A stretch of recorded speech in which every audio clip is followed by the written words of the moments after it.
everybody. Welcome to the first edition of True Crime News. I don't even know how long it's been, maybe like a year and a half or something like that. It's been a very long time, and this time around we have Michelle Gower joining us. Say hello, Michelle Gower. Hello, Michelle Gower. I was hoping you'd go with that joke. And you're coming to us from Ohio. What town in Ohio is it? I don't want to say. Oh, okay. Central Ohio, halfway between Cleveland and Columbus. So I like to keep a low profile here. Half the people I went to high school with don't realize I still live here, so keep it on this low. You're in the same town that you were back then? Or? Mm-hmm, yeah. Oh, wow. I've moved around a little bit, but not too far. So. And yeah, I remember you told me once that there was an incident where you noticed a like a really bad smell somewhere, and it turned out like a dead body was there. So probably, oh my gosh, how long ago was this? Probably, I want to say 2016, 2015. I was living in the town I'm in now, and there was this one stretch of road where there were a bunch of houses like right off the road, and it was a really hot summer, and it just smelled like roadkill out there. And which it's not uncommon. There's tons of animals out here, so I mean, no one took notice. But then we found out a little while later that Sean Graves, there was a serial killer that had actually murdered someone in that area and had dumped their body in the woods behind the house, as well as other people in like the next town over. And unfortunately, we can't confirm or deny that what we smelled that summer was not decomposing person. It was pretty gross, pretty traumatizing. So yeah, I've given a lot of thought. Like, what is the best time of the year to dump a body outdoors? Because in the summer it decomposes faster, so if someone finds it, then a lot of that evidence disappears. On the other hand, in winter, you leave it there, they won't find it right away, but maybe it'll be in good condition when they find it. Well, good condition considering everything else, but well, and that's the beauty of modern technology. Even, bodies that get dumped and encased in concrete, even with that decomp, and even if it's decades before they're found, there's still even minimal evidence that can be found, trace evidence that they can use to kind of potentially put together a timeline of what actually happened to this person and figure out, who did it. So I'm trying to think. There was a specific case I remember. I watched a show about it, and the guy had an affair on his wife. The girl he had the affair with got pregnant. He killed her, and then he put her body in a barrel with concrete and hid it in a crawl space under his house. And eventually he moved away like decades later. And then when someone bought it, they found this barrel, and the guy was prosecuted and charged and everything. It was crazy. He wouldn't stop at abortion. He just went straight to the mother, the vessel, and killed her off. People don't stop and think. And that's why we do what we do. Yeah, exactly. All right. So I'll start off with my first case. A guy named Adam Brittain, and he is a Brit, actually. He lives in Britain. And so this is actually a case of bestiality. And of course, I couldn't resist. It's a fairly long story, so here we go. Inside Brit crocodile experts' twisted double life. How sadistic Adam Brittain filmed himself raping dogs in a torture room and shared footage online while hiding his depraved fantasies from his wife for years. Adam Brittain, 51, turned a shipping container into a torture room to abuse dogs. A sadistic British crocodile expert. Okay, sorry, that's the same line. So he grew up in West Yorkshire before moving to Australia, began his sick abuse in 2014, and tortured and raped more than 42 dogs he called fuck toys in the bleak container that was fitted with cameras until his arrest in April 22. Reminds me of this video I saw on TikTok. This these two people were doing this to animals, and they were charging people to watch the videos, and people weren't paying them. Anyway, where was I? So he was an academic at Charles Darwin University in Northern Australia, ironically, who once hosted broadcaster David Attenborough at his home, who would post the horrible footage of the abuse on his Telegram channel under the pseudonym Monster. The married zoologist kept his twisted double life and depraved fantasies from his wife Erin for years. Erin, a wildlife ranger who met Prince Harry and helped him catch a crocodile, has since reportedly changed her surname. Wow, a big surprise. There's no suggestion whatsoever that Ms. Brittain, a biologist and wildlife ranger who has assisted in a range of projects on sea turtles and counting crocodiles, knew anything about her husband's crimes. The abuse by the leading zoologist was so depraved that 39 of the 42 puppies and adult dogs he raped and tortured died of their injuries in a horrific case that has shocked the nation. So he pleaded guilty to over 40 counts of animal cruelty and accessing child abuse material as well at the Supreme Court of the Northern Territory yesterday. Would boast online how he would lure owners to give them custody of their pets. He would tell pet owners on Gumtree, Australia, that his old dog had died of cancer and he wanted a new family member in order to make them have pity on him and sell them their dog, the court heard. If the pet owners reached out and asked Brittain how their old dog was doing, he would spin a false narrative to say they were healthy and even send them old photos, when in reality, their pet was already dead. In one scenario, he sent a message to the owners of a large brown dog, Wolf, to reassure them the animal was settling in well. Wolf was relaxed and eating well and enjoying her new home, the message said. But unbeknownst to the previous owners, the dog had already been sexually exploited, tortured, and killed, prosecutor Marty Alst told the court. Brittain, a leading zoologist who has worked with the BBC and National Geographic on productions, stood calmly as he pleaded guilty to 47 counts of animal cruelty yesterday. He also pleaded guilty to 4 counts of accessing and transmitting child abuse material, as previously stated, including of toddlers being forced to engage in depraved acts. He will be sentenced at a later date. The details of Brittain's crimes are so horrific and grotesque that Chief Justice Michael Grant urged the public and security staff to leave the courtroom before the prosecutors outline the facts of the case in a rare move. Most of the rest of that is just supporting material. So I'm wondering how many listeners are going to be more outraged by that than by people getting killed.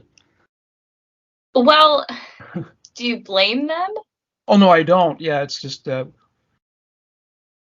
fact that he did it to babies, too, I guess that will make them really angry. He's not going to last long in jail. Oh, no, not at all. Animal grandchildren? Yes, you have this theory of, I think inmates should be allowed to commit suicide because it saves the taxpayers money. And also when it comes to guys like this, I mean, they have to provide all these special protections for them. So why not just let them die? What do you think? That's a really heavy question.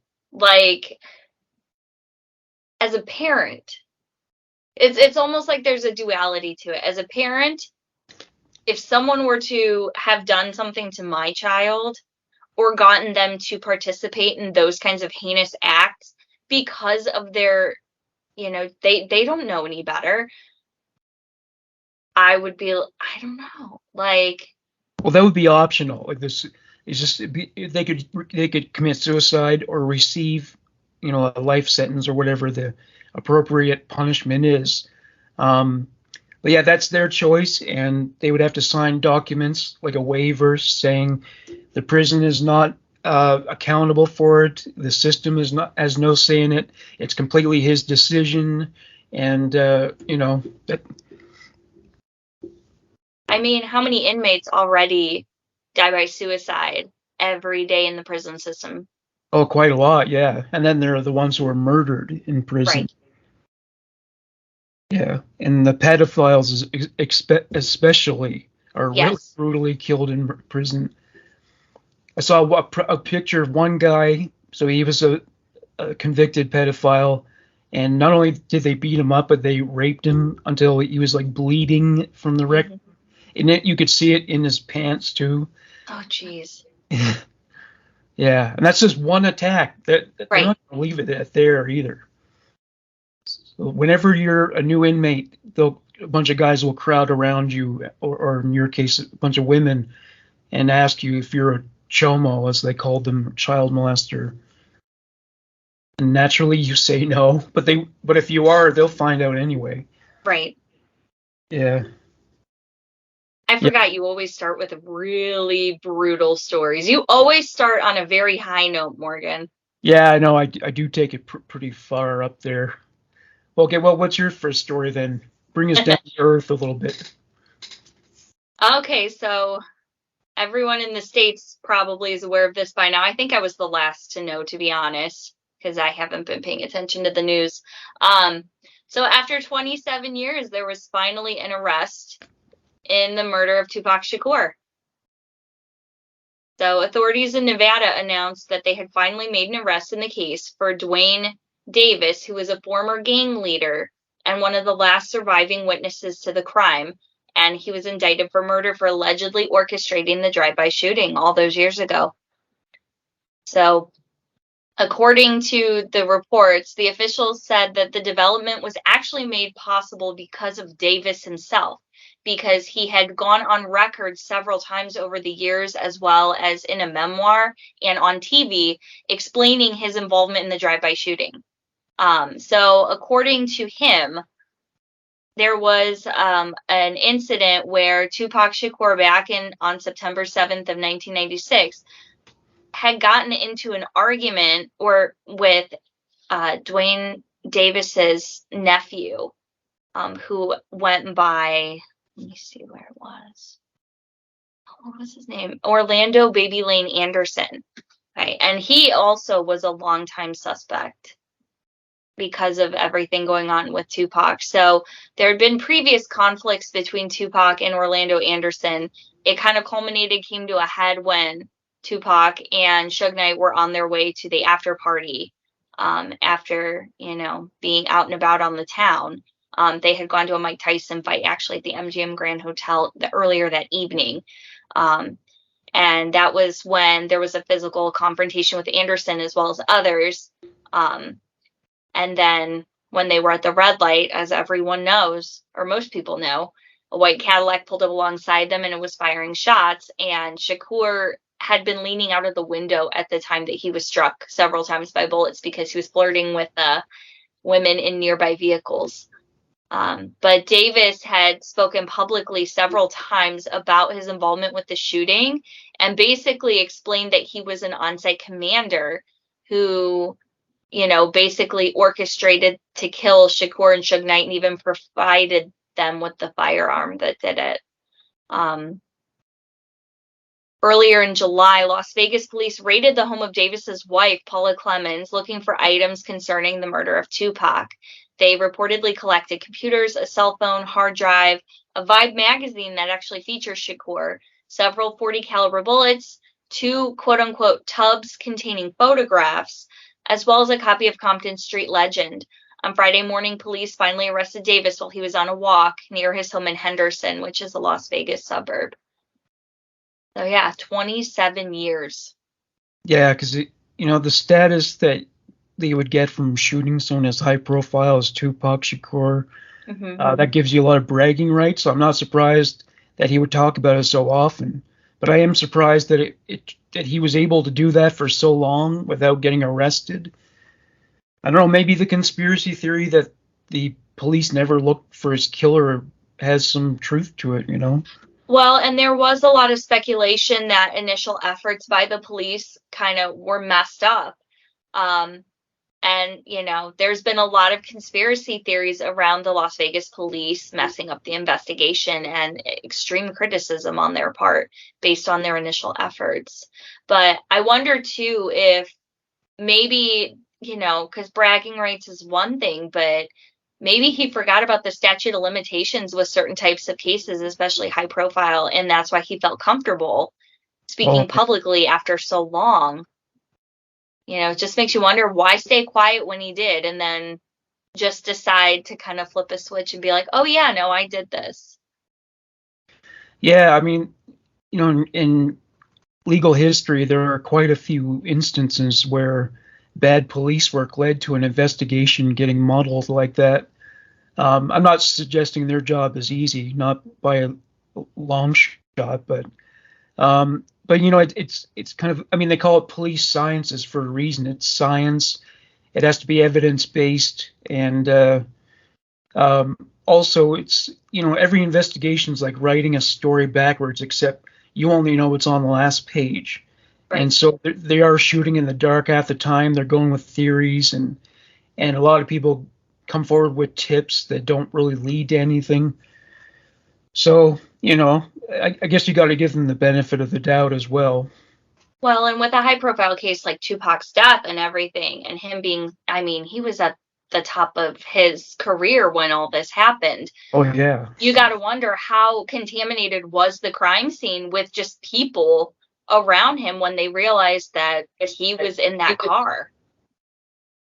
Yeah, as I know, I've seen this photo of him with Suge in a car. It's like an SUV or something, and Tupac's like looking at the camera. I don't know if that happened like right before it did, but I guess it did.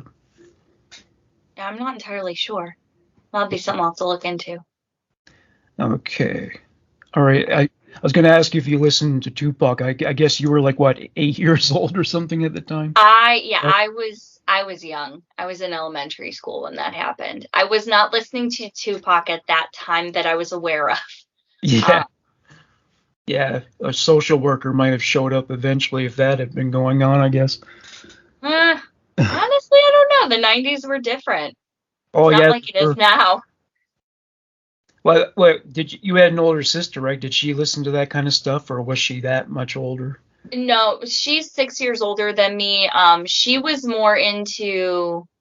She actually was going through phases when we were younger as a teenager where she was like listening to a lot of 80s music. She wasn't really into the like 90s pop scene stuff. And she wasn't into rap. So she was more into like Marilyn Manson and Rob Zombie and stuff like that. So she took the heavy / alternative route. So I would listen to kind of a little bit of everything, whatever was on the radio, whatever she was listening to, what my parents were listening to. So that's where those influences came. Were you a Spice Girls fan? Absolutely. Oh, yeah. I know Rachel hates it, but you know what? Yes, I was. Oh, yeah. They were really big around the time that people tend to start listening to music in earnest, like the beginning of puberty. So, yeah, they became huge stars around that time. So. Were you into any boy bands? You weren't into them, right? Or were you? Yes, I was. Oh, Backstreet. I was young. Backstreet Boys and NSYNC were top tier. I'm not going to see the reunion tour, though. No way. You're not. It seemed like there was even more of them than usual around that time, like late 90s. It was the culture. Everyone was churning out. It was just this collective of this is what's selling. This is what everyone wanted. And they just, like, it was crazy. Yeah, there were so many boy and girl bands at that time, but oh yeah, when Britney Spears showed up, I remember getting this feeling like pop has really made a comeback. It's taken over again. Yeah, baby, hit me, baby, one more time. I knew that was happening when she came along. I had that first CD. Oh, you had that CD. Well, there you go. Did not age well at all, but yeah. Imagine. All right, what do you got for me? So my next story is horrifying, probably in a way that hits closer to home for you as a woman. So the headline is Patients of OBGYN Arrested in Sexting Speak Out. Samuel, I don't know how to pronounce his name. Chesson, I don't know, was arrested for soliciting a prostitute, a misdemeanor. But it's much worse than that. Where was your child delivered by an OBGYN or a midwife or? No, it was an OBGYN. Oh, okay. Well, here we go. Oh God. So, Samuel Chacon's picture appeared alongside 26 other men as part of a prostitution sting. He was arrested for soliciting a prostitute, a misdemeanor. Several law enforcement agencies, including crimes. While you might not recognize him as patients did, he's a local OBGYN in northern Nevada at Women's Health Center of Reno. His arrest for alleged solicitation for prostitution may come as a surprise to the community, but some former patients had filed complaints against him unrelated to the arrest for several years. To quote one woman named Tiffany Hoffman, I cannot understand how he has continued to do what he's doing for another 21 years. A former patient of his. She was about to give birth, and her attending physician was Samuel Chacon. She said, he is very coercive. He was trying to force me into surgery. He was pushing really hard for a cesarean. So if you don't need a cesarean, and they try to do it anyway, is that going to do damage? Do you know? That's a good question. So from the way I understood it, they would always prefer women to give birth naturally.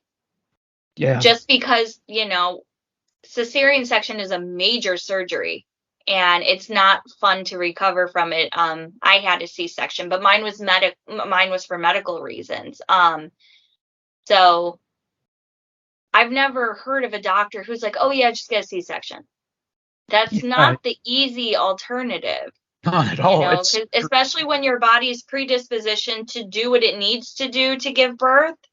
Like, you don't want to have to do extra surgery and put extra strain and stress on your body because it's very dangerous. A lot of women still die from complications from it. So that's kind of. And it's got to be a risky procedure because, any invasive surgery is risky. Right. Not only is it risky for the woman, but for the child as well.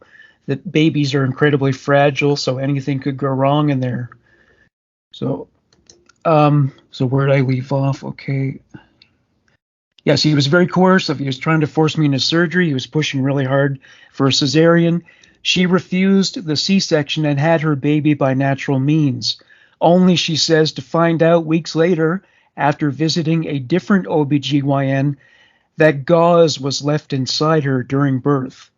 So that's a really, I'm no doctor, but that's a really terrible thing to have happen to you because it can most likely, I'm sure, lead to an infection or something. Or worse. Oh, yeah. At that visit, she found that and was shocked.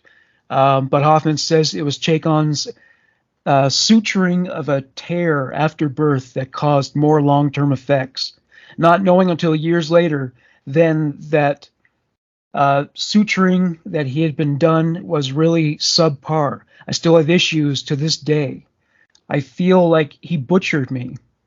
Hoffman says it's taken more than 2 decades to emotionally heal, but the physical impact still remains. Hoffman isn't alone in her complaints. Other women have also come forward. Someone has to say something, she says. Eliana Pereos is also a former patient.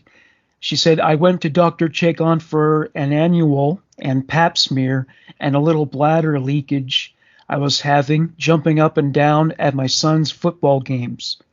And she said, after a few tests, he told her she needed surgery. And she said, I was kind of in shock, a little like, oh, I need a surgery? And in fact, Chacon told her she needed 3 surgeries, a bladder sling, a partial hysterectomy, and an anterior and posterior repair. You trust doctors, and I can't see inside myself, she said. She went through with the procedures. She said, I went in for an outpatient surgery and I woke up and the rest of my life was changed. It was just nonstop, excruciating pain to where that was the only thing on my mind. I couldn't focus. I couldn't do anything. Perios decided to file a complaint with the Nevada State Board of Medical Examiners. The board replied to her saying they have opened a case into the matter. Did you ever listen to that podcast, Dr. Death? No. Yeah, it's a good one. That's about a surgeon who was deliberately sabotaging people's bodies. Like this guy went in for a basic kind of orthopedic surgery, and he ended up like a quadriplegic because of this. Of how his doctor sabotaged his body. He left a blood-soaked surgical sponge inside somebody. Yeah, a lot of people were damaged by it. It's a really good podcast. Anyway, yeah, I was going to say, it sounds like this doctor that you described is doing everything. Like he just wants a nice hefty paycheck for all these unnecessary procedures on top of what he got busted for.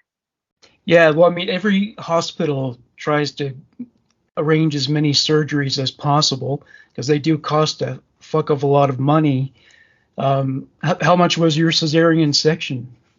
Oh God, I don't know, because I had complications with mine. So my procedure was way more expensive because I had complications from when I was pregnant, and then I went into respiratory failure. And so I had 2 surgeries, Oh and wow. then also spent 5 days in an ICU at another hospital recovering from everything. So, Yeah, I mean, I know that even for minor surgeries, they can. Well, in America, I'm talking about, not here, obviously, but yeah, they can. They tend to cost hundreds of thousands of dollars, and there is a history of hospitals ordering unnecessary surgeries. right.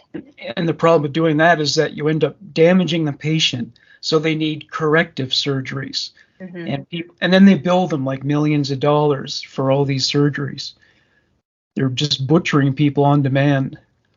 Well, I'm pretty sure if I remember correctly, because I did have a lot of that medical debt wiped just because of the astronomical amounts and stuff. But I think my ambulance ride alone, which was not even a 30-minute ride between hospitals, was like $15,000. 15,000, and like what, like were you receiving care in the ambulance, or did they just drive I you? was already hooked up to, so it was after I had my second surgery. Um, and my memory is not very good of it, just because the way I remember it is not the facts, that because of everything I endured. I had already had several blood transfusions and then went into second surgery and was hooked up to a respirator and IVs. So they were continuously monitoring me in the ambulance as I got down there, because as soon as I got to the ICU, they immediately brought in the overhead x-ray machines to check for blood clots and other stuff, because my blood pressure was through the roof. They were afraid I was going to have a major heart attack and stuff like that. So it was craziness. Luckily, shock kind of created this nice buffer, so I was not very cognizant of the danger I was in. I didn't feel it, which Oh, is I see. wild. The human body is very interesting that way. Paper cut feels like you lost a limb, but when you're on the verge of death, Yeah, it's pretty calm in some instances. Not everyone, obviously, but and they yeah, must no, it was and they crazy. must have given you some drugs at some point, I'm sure. I know I was on stuff just from the C-section alone. I was on pain medicine, but I remember they had a running IV for pain medication hooked up with all my other stuff because I was basically bedridden, and then I was receiving heparin shots to control my blood pressure, and those are shots that go in your stomach. Oh And I wow. was getting those multiple times a day, and that was probably the roughest part of the whole medication in the hospital. Um, And then when I got sent home, I had I think I was on 4 or 5 different medications for, just Wow. maintaining. Yeah, it was so crazy. So So how long were you in labor? 3 days. Three I days. had a bad I had a bad experience with my doctor. My doctor was trying to get me. I was all for going into through natural birth. I was really excited. My pregnancy, for the most part, was great till the very end, and I developed preeclampsia. My doctor at the time did not put me on bed rest for it, so I started having really severe swelling and water retention in my legs. But because I still had, it still moved and stuff like that, she was downplaying the seriousness of everything. And then about a week before I was going on maternity leave, my daughter kicked me in one of my organs. Pretty sure she kicked me in one of my kidneys, and I almost fell at work because I thought I was going into back labor. So they decided at that point, because she was still just growing and I was so tiny and petite, they're like, we'll just do a C-section. But when I went for the C-section, I hadn't even started the labor process. So they tried to induce it naturally. So 2.5, almost 3 days later, they finally give me Pitocin. And at that point, she went into fetal distress. So they had no choice but to do the C-section. And by that point, between the preeclampsia and being in labor for 3 straight days, my body just was like, we're done. We can't do it. And then it just spiraled. How tall are you? 5'1". 5'1", yeah. So the shorter the woman, the worse the pregnancy, right? Isn't that the way it goes? Like you get more pregnant, the the stomach is larger. Is that how it works? Or Honestly, I don't know. I know every pregnancy is different, and just I don't think I was built to have babies. My body didn't handle it. I mean, getting the early parts of pregnancy were fine, but I would not have been able to deliver her naturally because my hips did not spread enough. So hmm. had this been olden times, this would have been a Lyanna Stark situation. I wouldn't have survived it. And it doesn't help genetically that my daughter has all the recessive genes from both sides of the family. So she's extremely tall for her age. She's already over 4 feet tall, and Really? she's 5. 5. Wow, that is Yeah. tall for 5. Yeah. She's supposed to be 6 foot. Wow, really Hmm. interesting. Yeah. Yeah, I mean, probably one of the reasons why there used to be higher rates of infant mortality is because everybody used to be shorter, or at least in this part of the world, and so women were even shorter than you, I guess. So maybe that's why a lot more babies didn't make it back then. Well, the labor process, even if it's natural, is just so strenuous on mother and child. And I mean, I've heard from my friends who have had natural births, just the horrors of what they go through. And I remember at one point asking a nurse, why don't they tell you this stuff in the baby books? And she's like, oh, because we want you guys to have babies. If you guys knew the truth, you wouldn't do it. You'd be too scared to. And I always remind myself whenever I've got an ambulance bill, here they're $45, and at first it's like, huh, I have to pay this bill, and then I think in the States it's a minimum of $2,500. So, which is probably why a lot of people take a cab to the hospital. Yeah, They can Uber, yeah. I don't blame them. All right, what's your next story? Okay, so the next one, this is out of Cordova, Tennessee. A Tennessee woman accused of shooting a salesman at her front door told deputies that she mistook him for a hitman. Monica Johnson Markwork of Cordova, which is a Memphis suburb, was charged with felony aggravated assault in the shooting, as reported by news outlets, citing a statement Monday from the Shelby County Sheriff's Office. The door-to-door salesman worked for Aptive Pest Control and was hospitalized in critical but stable condition. Johnson told deputies she had been in contact with her incarcerated son and believed that a gang had put a hit on both him and her, according to the sheriff's office. She told deputies that she had seen an unknown person on a security camera Wednesday that appeared to be running towards her front door. Johnson told deputies she ran upstairs to hide, but further investigation found that she shot through the door before going upstairs. She did not admit to shooting a gun, but deputies said they found the weapon used in the shooting in a crawl space in the attic where she was found hiding. A phone number listed for Johnson rang unanswered. The public defender's office declined to answer a question about whether she had a lawyer who could speak on her behalf, and a court clerk said she hadn't been assigned one yet. She was released from jail on $4,000 bond and has a court date set for October 13th. So she thought he was a hitman and just shot him. Wow. So I guess the people who would have ordered a hit are satisfied they didn't have to do the work themselves. If it was even ever a thing. Yeah.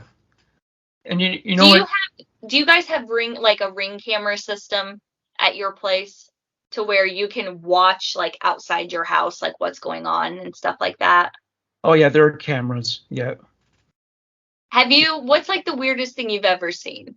Because we've had some not personally with me, but like I've seen in our local like news and stuff like that, people have caught some real creepy stuff on those ring cameras, especially about prowlers and things like that.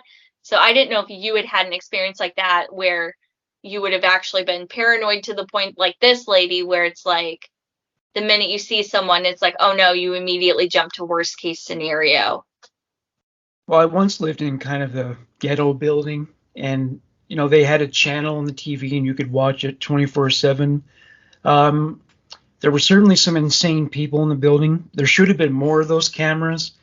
Like there were these two Iranian guys who they were friends for a short while, and then they had a falling out, and so one of them started like throwing stuff at the other guy's door, like condiments, and he did that over and over and over again, and eventually someone caught him red-handed. But they could have used the camera for that. The same guy also got arrested for exposing himself. So I don't know. Maybe in some places these cameras are necessary. Not in the one I live in. Is mostly a seniors building, so there's no real trouble here like that. I remember there were ethical questions that came up in England, because in London there's nowhere that they don't have these cameras, outside, indoors. Wherever you go, you have to watch out what you do, because if you commit a crime, the police will have it on tape. So, I don't know. A lot of people might get into whether it violates your civil liberties, but you're violating someone's civil liberties when you're committing a crime, especially a violent crime. So, one thing seems to me like a hitman is a poor choice of profession, not just because if you get caught, you could go to jail for a long time, but they only pay like $12,000 per hit. I mean, if you're going to risk putting yourself in prison for 25 years, shouldn't it pay more than that? I love that you're questioning the salary of a hitman. Not the ethical dilemma of taking a human life. It's justifying the pay. Yeah. Well, I mean, if he's American and he's got a hospital bill to pay, I mean, desperate times call for desperate measures, but. Yeah, true. Oh, and I remember one person, an American, saying, whenever you get a hospital bill, always go there and negotiate, because there's a lot of bullshit charges. You don't even know what the hell it means, and they'll remove a lot of them. Mm-hmm. Yeah, I've seen some examples of it, but yeah, it's ridiculous. Like I think they even like charge you for like the food you're eating there and stuff. It's not even good food. No, it's prison food. It's like I mean, a Hungry Man TV dinner is better than what they serve in hospitals. Yeah. When I was in the hospital, the only things that tasted normal, because it was also on an order system too. So you were only allowed to order food at certain times of the day. So they would have to cook food for the entire, patient wing and then deliver it. So you wouldn't get it till an hour later anyway. So if you ordered hot food, you're not getting hot food. There's no way. And the only things that tasted normal were grapes and cereal. Yeah. Fruit, produce, and cereal. I shouldn't say produce, because the vegetables are usually overcooked. But fruit ends up tasting okay. Yeah. And you still get the ice cream with the wooden thing. And I don't think I ate ice cream when I was there. oh, ice cream, no. I don't remember. All right, my next one, number 3. Man wanted for child sex abuse charges fatally shoots himself after injuring U.S. Marshals during arrest attempt. And so, yeah, going over the conclusive sentence here. So, yeah, a special team of U.S. Marshals was trying to arrest George Curtis at an extended stay hotel near Columbia when they were fired on, the agency said in a statement. 2 marshals were hit and their injuries aren't life-threatening, officials said.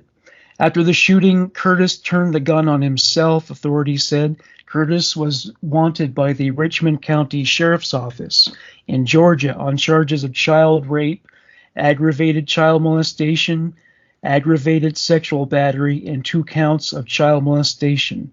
Television footage from the Extended Stay America Hotel in Irmo showed dozens of police cars and a shattered side door surrounded by crime scene tape. So, yeah, so we have a guy who's not going to face any consequences for what he's done. So maybe my suicide idea is not so great because then they don't get punished, right?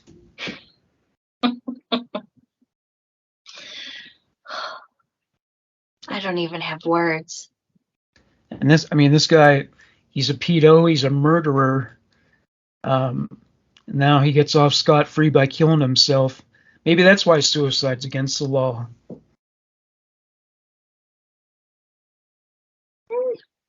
Something to think about. Well, yeah, I've often thought, what if I was ever in the scenario where I had committed some kind of serious crime, the cops have shown up, and I'm a person who's inclined to own a gun? Maybe I might commit suicide, especially if it's like a Waco situation. Waco. I don't know. Like, it's so hard to try and put yourself in the mind of someone going through that and being like, okay, like, is this the route I would actually take? Because it's like, you wouldn't do anything remotely like that in the first place. And then to be like, what is going through your head when you get to that point?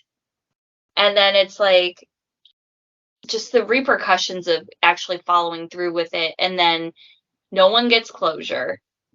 You do not have to pay for your crimes. It's like, it doesn't end. That pain and that hurt just keeps going.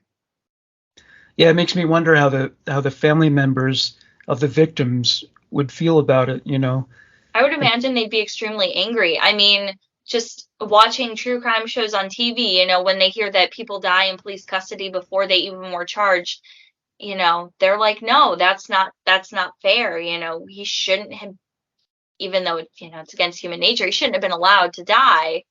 He didn't have to feel any remorse or anything for what he did. He didn't have time to sit there and think and dwell on it like you would if you had a life in prison sentence. So, yeah, Israel Keys committed suicide. And by the way, he seems to be quite popular with the true crime gals. They seem to think he's hot, and he's got that serial killer edge to him as well. Oh, like people used to be about the Night Stalker? Yeah, or Ted Bundy was like one of the rock stars of serial killing, and he had all these groupies. A lot of girls seem to like Israel Keys. I mean, I know you're not a serial killer groupie, but no, absolutely not. Yeah, let's glorify and sexualize a serial killer, bank robber, a burglar, or an arsonist, a kidnapper, all the worst of the worst. Yeah, let's have crushes on those people. Oh yeah, and some of them, they get tattoos of these guys. Somebody had a tattoo of Josef Fritzl. I'm thinking, seriously, you know what this guy did to his own daughter, and you got a tattoo? That case haunts me every single day I think about it. I almost wish I hadn't done it now. That's the one that got you, huh? Yeah, that one's pretty bad. Yeah. Yeah. It's unbelievable that it went on for 24 years and that he doesn't really think he did anything wrong. So it's amazing. All right, here's my number 3. All right. A former Georgia detention officer was charged on Tuesday with one federal count of using excessive force on a female pretrial detainee, identified only as the initials CB, at the Fulton County North Annex Jail in Alpharetta, Georgia. The indictment alleges that Fulton County Detention Officer Monique Clark, quote unquote, willfully deprived CB of the right to be free from a law enforcement officer's unreasonable use of force. Specifically, Monique Clark, without legal justification, used his hands to strangle CB while they were handcuffed. The offense resulted in bodily injury to CB. According to an incident report from Alpharetta Police, CB was arrested on charges of criminal trespass and public drunkenness. They were uncooperative and using profanities. The report adds that CB was seated when she was told to get up and she refused. The officers were then able to stand her up, and Monique Clark grabbed the back of her neck with his right hand, then grabbed the front of her neck with his left hand.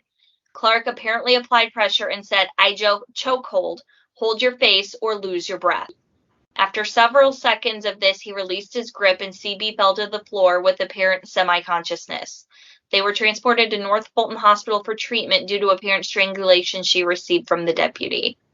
Clark is also facing state charges.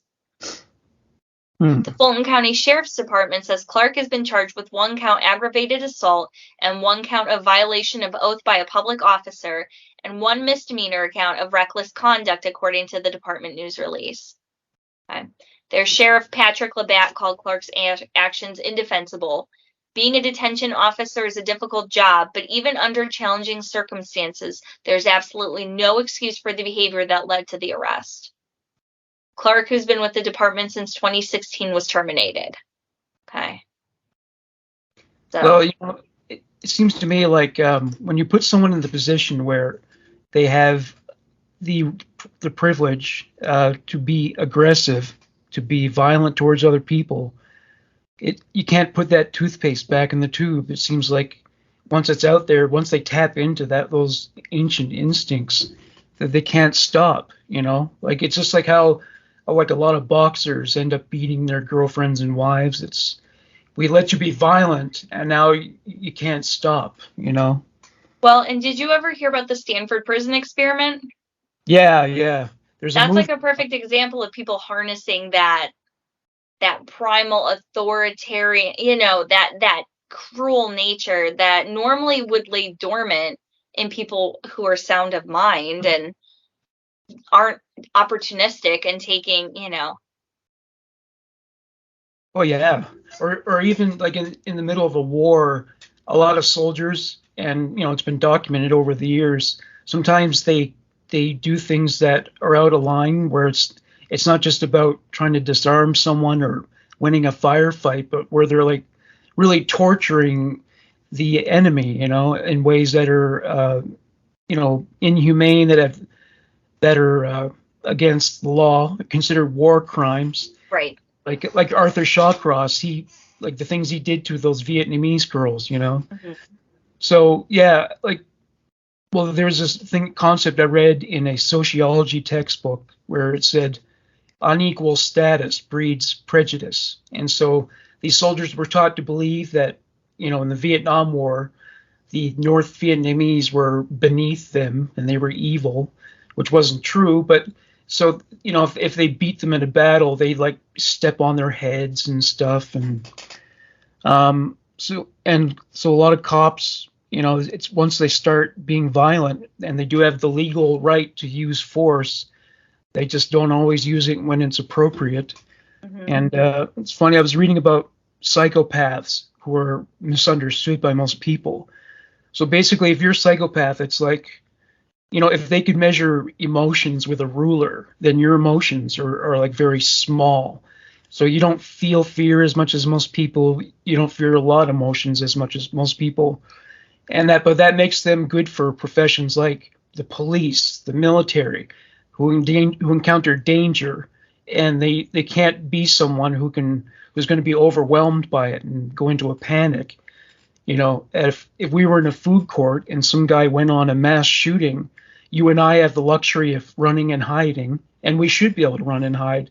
But the police who are dispatched to the scene have to run right up to the guy and do their best to disarm him and maybe kill him if necessary, and they could end up getting killed in the process. So I don't, it's hard. You gotta have people be brave, but sometimes it's like the line in Full Metal Jacket, yet the phony tough and the crazy brave. Well, sometimes brave people can take it too far. So I don't know what the solution to that is. How do you train police to stand on that fine line and not go too far, right? Well, and the thing is, you can talk all day, every day about, I will react this way, but unless you're put in that situation, you're not going to know how you truly are going to react. The whole fight, flight, and freeze. I like to think that I would be, a hero, but I know when I've been in stressful situations before, I've frozen. And that's just my response, So. Yeah, I mean, there are people who do get into fights with cops. They will strike out at them, and just like how they'll try to run away, they'll try to beat up a cop. I have a friend who got into a fight with a cop. I know those days are behind you, Michelle. You're not. I've never fought a cop. No, I was just joking. Yeah, I know. Well, you would really catch them off guard, though. They wouldn't expect it. You might get a good shot. You might get like a single punch in. Go for the kidneys, something. Oh yeah. How are the kidneys holding up these days? Did the kid damage them? No, they're totally fine. Totally fine. It's funny because thinking of how her personality is, it didn't surprise me somehow. Like she was ready to come out. Yeah, she was ready to come out. She got impatient and. She was mad when I evicted her. That's for sure. She was comfortable, really? And she was getting lots of whatever she wanted to eat every day, and I took that away from her. Heaven forbid. Oh yeah. She's thriving though. So. Oh, and then some, I can tell. Yeah. Today was fun too. We'll talk about that later. All right, so I'm going to go into my fourth story now. So, Georgia police arrest man wanted for child porn. So we got another pedo. Sexual assault charge as well following a high-speed pursuit. Ronald D. Seaver faces multiple charges, including felony fleeing, attempting to elude, and aggravated assault on a police officer. A man wanted for child pornography and sexual assault was arrested in Georgia after leading police on a high-speed chase, according to officials. Ronald D. Seaver of South Carolina was driving Thursday at more than 90 miles per hour on Interstate 59 attempting to flee from law enforcement, the Dade County Sheriff's Office wrote on Facebook. He was driving away from officers in Alabama and crossed state lines into Georgia, where additional law enforcement was waiting for him. The Trenton Police Department assisted in the pursuit and placed spike strips near along the highway, but the strips did not stop Seaver. Wow, that's an amazing car chase when those spikes don't cut into the tires. He then exited the interstate where Dade County deputies were waiting for him. He intentionally rammed his vehicle into police cars as he kept driving. Seaver continued driving and turned into a gas station parking lot while still attempting to evade law enforcement. Patrol cars then surrounded his vehicle in the parking lot, and he was taken into custody. Deputies discovered that Seaver had an active felony warrant with full extradition out of Virginia Beach, Virginia. The warrant was for probation violation, and the original charges were in connection with producing child pornography, failing to follow Virginia's sex offender laws, and sexually assaulting 2 girls. The Dade County Sheriff's Office charged Seaver with felony fleeing, attempting to elude, aggravated assault of a police officer, speeding, reckless driving, failure to obey a stop sign, and driving while his license is suspended. He is also being held on the warrant out of Virginia Beach and for and the Fort Payne Police Department in Alabama will also have charges or warrants. Wow, so this guy's just a criminal to the core. Did everything wrong. I mean, such an inconsiderate driver. How dare he? Yeah. Wow. So of all the places you're going to try to hide from cops, you're going to put yourself in the most compromised position and go to a gas station. Yeah, right. They have cameras there. One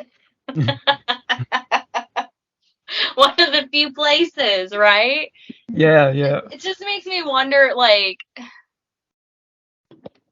I watch these body cam shows on, like, Discovery, and it's like, I wonder if, like, I would have seen that. Like, is that going to be one of those dash cam, like, a high-speed chase? And because I've seen some where the spike strips don't stop them. And, they will ram the police cars and try to do everything in their power to evade the police as long as possible and potentially try to get away. And it's just like, did he give up? Was he hungry? Like, why the gas station? Unless you weren't thinking and you were panicking. Well, they say people who commit crimes like child molestation, they have a very high tolerance for risky behavior. They're not afraid of taking risks. And obviously, I mean, as Louis C.K. once said, there's no worse life available to a human being than being a caught child molester. It's like nothing good ever is going to happen to you again. Even murderers have better lives. I mean, serial killers have groupies. I don't think any pedophiles have groupies. I think that's you lose your friends, your family. You have to register wherever you move, and then everyone. Isn't it fascinating that even criminals have like a tier of acceptance? That there's still a ladder of like, oh, if you're, like child molesters are the very bottom rung. Oh yeah, everywhere. Yeah. I mean, well, I think men who rape women tend to also suffer low status in prison. Children's like the worst victims to attack, and I think women are the next up. Excuse me. Fascinating. Yeah. All right, so my last one takes us up to Green Bay, Wisconsin. A 25-year-old woman will spend the rest of her life behind bars for killing and dismembering a man after doing drugs with him and having sex with his corpse. What drugs? Let me see if it says. So on Tuesday, September 26th, a Brown County judge sentenced Taylor Shabusiness to life in prison without the possibility of parole for murdering Shad Tyrion in early 2022. The judge also handed Shabusiness 7.5 years in prison with 4 years of extended release for mutilating a corpse and 3 years for third-degree sexual assault and with 4 years of extended release. The big thing that like people took away when she went in for this sentencing was Shabusiness appeared in court wearing a spit hood covering the majority of her face. And I've seen pictures of it and she just looks, I don't even know. In February, she attacked her attorney in court during a competency hearing and refused to speak when Walsh asked if there was anything she wanted to say before he sentenced her. Someone described it as, this crime offends human decency and human dignity. She initially pleaded not guilty by reason of mental disease or defect and underwent several competency hearings. The jury, however, determined she was stable when she killed Tyrion. In the early hours of February 23rd of 22, Tyrion's mother called Green Bay police after finding her son's head in a bucket in the basement. The criminal complaint says police learned Shabusiness was the last person seen with Tyrion, and when they found her, she had blood on her clothing and hands. Officers looked in her car and found a crock pot box, which contained other body parts, including Tyrion's legs. Investigators obtained a search warrant for the home and discovered another bucket with a male organ along with bodily fluids and 2 knives, as well as knives in shopping bags and a torso in a storage tote. Shabusiness told detectives she and Tyrion smoked meth, then had sex. She put a chain around his neck during intercourse and started choking him as part of the sex act. According to the criminal complaint, Shabusiness stated she could feel the victim's heart beating still as she was choking him, so she kept pulling and choking him harder, but the victim would not die and that he just kept rebuilding into muscle, quote unquote. She reportedly made comments that she blacked out while choking the victim, but when she woke up, the victim was already purple, so she kept on going. Shabusiness performed various sex acts on Tyrion after he died. The news reported her attorney argued she is, quote unquote, not a monster, and that she could get better help with rehabilitation assistance. You are not responsible where you come from, but you have to be responsible for where you're going, quote unquote. Her name is Shabusiness? Yeah. Her last name is Shabusiness. Taylor wow. Shabusiness. Well, I'm thinking, I don't know, maybe she should have gone for an insanity plea because... Well, she tried to. So that was the thing. She tried to, prove that she could not stand trial and that she was not competent. But they did actual hearings, like several meetings about it. And they're like, nope, you're not getting away with that. So. Yeah, it's actually kind of rare when someone manages to get the insanity plea.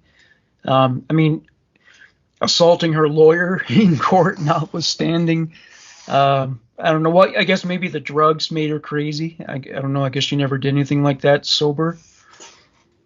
And it doesn't go into detail about was this a first time thing? Did this happen before? But just I don't know. I never used drugs, and we always heard horror stories about people using meth or mixing meth with other types of drugs and just acting completely out of their minds. And I mean, it's not like meth comes from a plant or something. It's just industrial chemicals. Yes.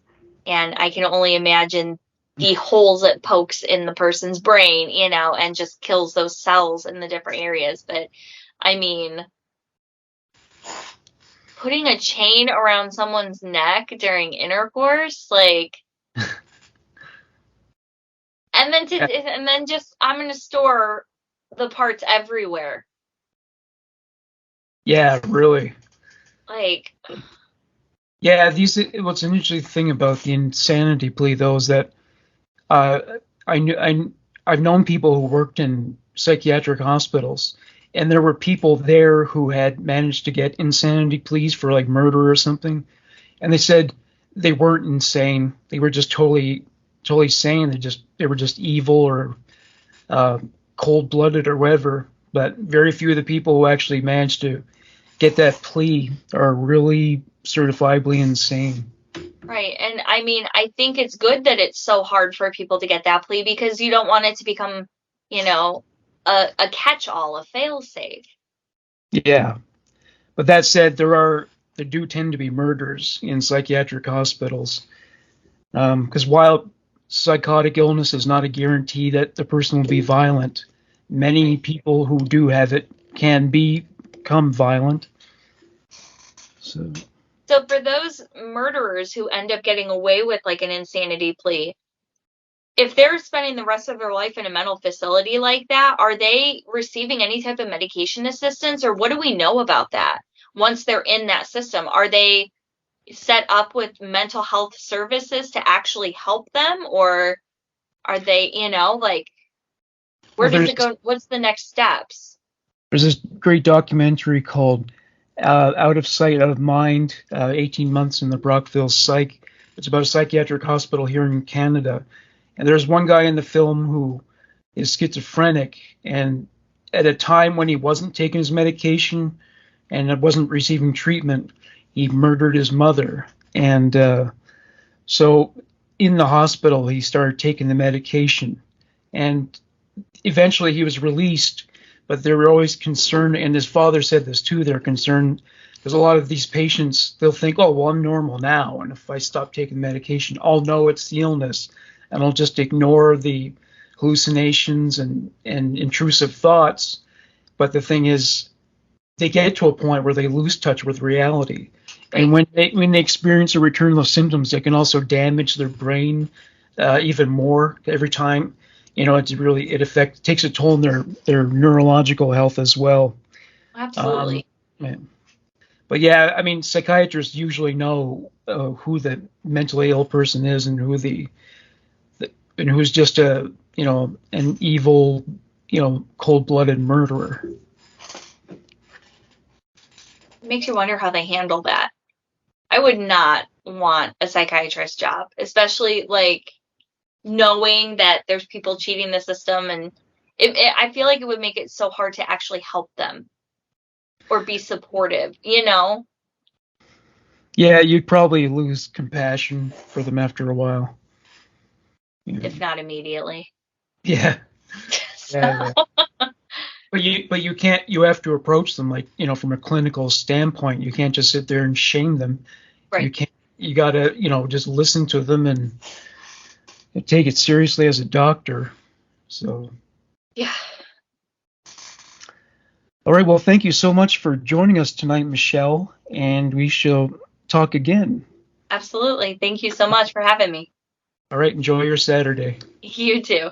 All right. Bye-bye. Bye. Bye.